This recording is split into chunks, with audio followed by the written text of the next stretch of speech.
Senator Fisher. Senator Shaheen. Thank you, Mr. Chairman, and thank you to each of our witnesses for being here today. I recently took over as the ranking member of the Senate Foreign Relations Committee. And one area that comes up over and over again is ensuring that our foreign military sales process works not just for us, but for our allies, for our military, and for our industries. And to ensure that we maximize the capabilities of our alliances, we need to focus on being able to fight in an interoperable and coordinated way with our allies and partners. I assume that you would each agree with that. You're nodding. So, Mr. Gertz, how should we think about, how should industry and government think about and be working to ensure that American businesses can work with our counterparts, with our allies in Australia and Japan and South Korea, to ensure that systems are built on compatible architectures that allow coordination between our forces in combat? I think a couple things. One would be anywhere we can reducing the FMS burden in terms of regulation and statute and things that make it hard to do FMS sales and things that disincentivize our allies and partners wanting to use the FMS system. Secondly, I think as commercial... Are there specifics that you would point to? I think there's been a number of studies on areas that we can break down. A lot of it's the review timeline. A lot of it's the external authorities. I think there's work to be done there.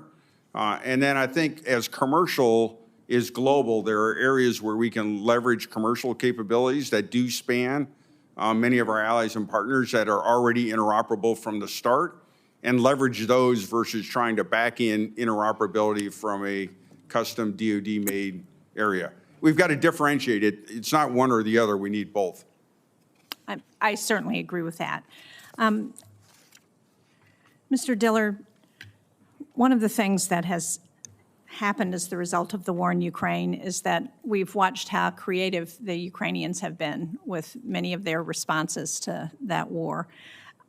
Do you think that there are lessons that we should be taking from what the Ukrainians have been able to do? Yes, ma'am. Unfortunately, I don't know that our defense primes or our startups responded in the way that we necessarily would want to that type of a crisis.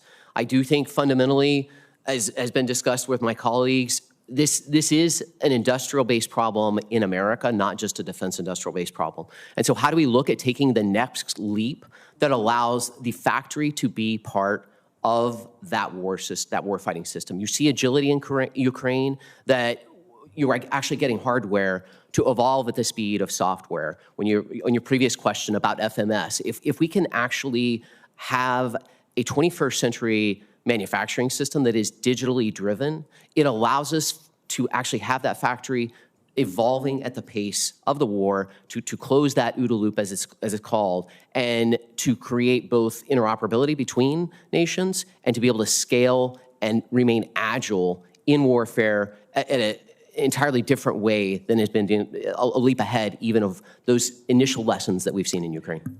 Thank you. Mr. Sanker, I'm a big proponent of small business. They create 16 times more patents than large businesses. One of the ways that we try and take advantage of that innovation is through the Small Business Innovation Research Program, which has been very successful. I know it's a program that Palantir has worked with extensively.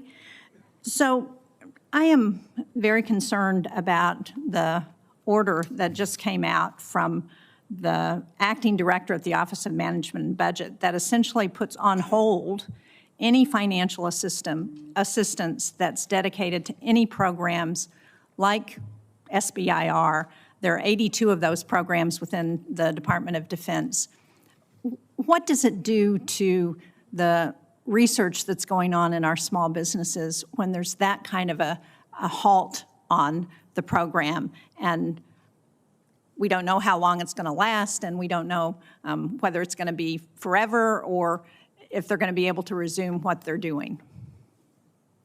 Well, what I can certainly speak to is the value of small business. So if we think about the American system, this is about David versus Goliath. And we need the small business program to continue to encourage many more Davids to get out there. But we should be clear that we want David to get big. where the small business program may be failing our existing entrepreneurs is it's just enough to keep them small, a class of indentured servants living as small businesses. But that's not what we aspire for them. We want the small guy to have an opportunity to become the next king. And so if there were ways of continuing to evolve that program so that we were holding ourselves collectively more accountable to how many of our small businesses were able to get big, how many of them are now defining the next frontiers of what we're doing in defense innovation, I think the nation would be much better off. Thank you very much. I Ms. certainly agree with that and hope that we can look at the next stages of the SBIR program to do that. Thank you, Senator Shaheen. Senator